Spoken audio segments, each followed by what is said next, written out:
ఇక డీటెయిల్స్ లోకి వెళ్తే స్వర్ణాంధ్ర 2047 విజన్ క్రింద రానున్న 5 ఏళ్లలో వివిధ రంగాలలో కాకినాడ జిల్లా 15% మించి స్థూల ఉత్పాదన సాధన లక్ష్యంగా జిల్లా విజన్ డాక్యుమెంట్ ను సిద్ధం చేయాలని జిల్లా కలెక్టర్ షాన్ మోహన్ సగిలి అధికారులను ఆదేశించారు. గురువారం కలెక్టరేట్ విధాన గౌతమి సమావేశ హాల్లో రాష్ట్ర ప్రభుత్వ ప్రతిష్టాత్మక స్వర్ణాంధ్ర 2047 విజన్ లక్ష్యాలకు అనుగుణంగా కాకినాడ జిల్లా రానున్న 2024-29 5 ఏళ్ల కాలంలో వివిధ గ్రోత్ సెక్టార్లలో చేపట్టవలసిన అంశాలతో జిల్లా కార్యాచరణ రూపకల్పనపై జిల్లా కలెక్టర్ షాన్ మోహన్ సగిలి అధ్యక్షతన ప్రత్యేక మేధోమథన సమావేశం జరిగింది.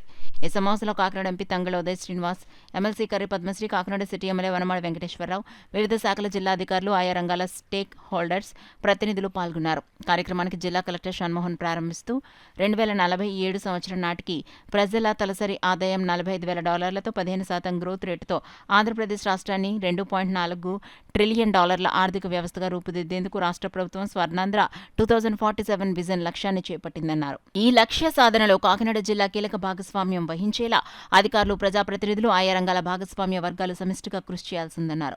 ఇందులో భాగంగా జిల్లాలో స్థూల ఉత్పత్తిని పెంచేందుకు దోహదం అవుతున్న 14 ప్రభుత్వ శాఖల ద్వారా రానున్న 2024-29 5 ఏళ్ల కాలంలో అభివృద్ధి సామర్థ్యాలను గరిష్ట స్థాయిలో సద్వినియోగం తెచ్చే విధంగా లక్ష్యాలను నిర్దేశించుకుంటూ విజన్ కార్యాచరణ ప్రణాళిక సిద్ధం చేయాలని ఆయన అధికారులను కోరారు. మున్సిపల్ పరిపాలనా సమీక్షలో కాకినాడ నగరంలో కొత్తగా 20 కిలోమీటర్ల పొడవున రోడ్లు, 52 కిలోమీటర్ల పొడవున డ్రైన్లు విస్తరణ చేపట్టాలని, తలసరి త్రాగునీటి సరఫరా పెంచాలని లక్ష్యాలుగా నిర్ణయించారు.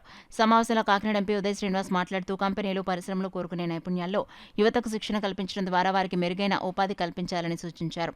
అలాగే పరిశ్రమల స్థాపనకు ముందుకు వచ్చే ఔత్సాహికులకు కల్పించేందుకు అనువైన భూమిని గుర్తించాలని కోరారు. మత్స్యకారులకు బోట్ల మంజూరు, ఇన్సూరెన్స్, ఆయిల్ సబ్సిడీ వంటి అంశాలపై కేంద్ర ప్రభుత్వానికి నివేదిస్తామన్నారు.